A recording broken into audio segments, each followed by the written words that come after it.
আজকের পরে আমি যাকে দলের সিদ্ধান্তের বাইরে কোন কর্মসূচি দেখব তার বিরুদ্ধে দলীয় সিদ্ধান্ত গ্রহণের জন্য আমি জেলা কমিটিকে বলে দিব। আমি চব্বিশঘণ্টার মধ্যে যদি তার বিরুদ্ধে ব্যবস্থা না আসে আমি এই উপজেলায় রাজনীতি করব না। আমি আপনাদেরকে বলে দিতে চাই, এখানকার অভিভাবক কে? আপনার পরিবারের অভিভাবক কে? আপনার বাবা অথবা আপনি? আপনার বাড়িতে মেহমান আসবে, আপনাকে আপনার বাবাকে চালাবে না, সে কি ভালো মেহমানদারি পায়? পাইতে পারে? আমরা তো বলেছি এই রফিকুল্লাহ মুস্তফার সাথে সমন্বয় করে যে এই ফুলকেজির জনপদে আসবে আমরা তাকে স্বাগতম জানাবো, শুভেচ্ছা অভিনন্দন জানাবো। কথায় কথায় একটি কথা শুনতে পাই, খালেদা জিয়ার পক্ষে জনমত গড়ে তুলছে।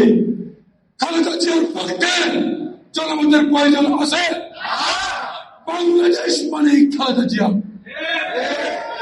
বাংলাদেশ হাসলে, খালেদা জিয়া হাসলে বাংলাদেশ হাসে।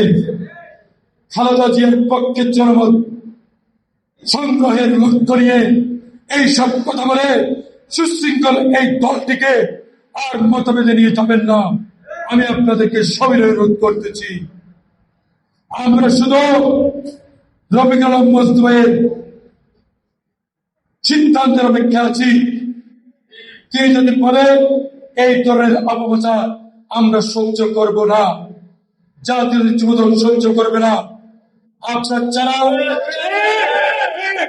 ভুল করেছে আপনাদেরকে অনুরোধ করব, অনেক বিশ্বাস করে দীর্ঘ সময় অনেকে চেষ্টা করেছিল এই ফেরিয়াকে নির্বাচন, ফেরিয়াকে ছাত্রদল, যুবদল, স্বেচ্ছাসেবক দল, বিএনপি অঙ্গ সংগঠনের কমিটি করতে পারে নাই। একমাত্র সফল হয়েছে তারেক রহমানের প্রতিনিধি, বেগম খালেদা জিয়ার প্রতিনিধি জননেতা জনাব রফিকুল্লাহ মুস্তফা। সেই মুস্তফায়ের ঘোষিত কমিটি হয়ে আপনি আপনার দলের ইমানদারি আমানত আপনি রক্ষা করার চেষ্টা করবে। আজকে তারা দলে বিভ্রান্তি করার চেষ্টা করছে, নুরুল হুদা শাহীন হচ্ছে তাদের আপন আর কেউ নেই। একটা মাধ্যমে নুরুল হুদা শাহীন গেছে, নুরুল হুদা শাহীন যাবে যাবে? আপনি কেন যান? আপনাকে ভয় পায়? আপনার বাড়ি রাস্তার পাশে, আপনাকে ভয় পায়?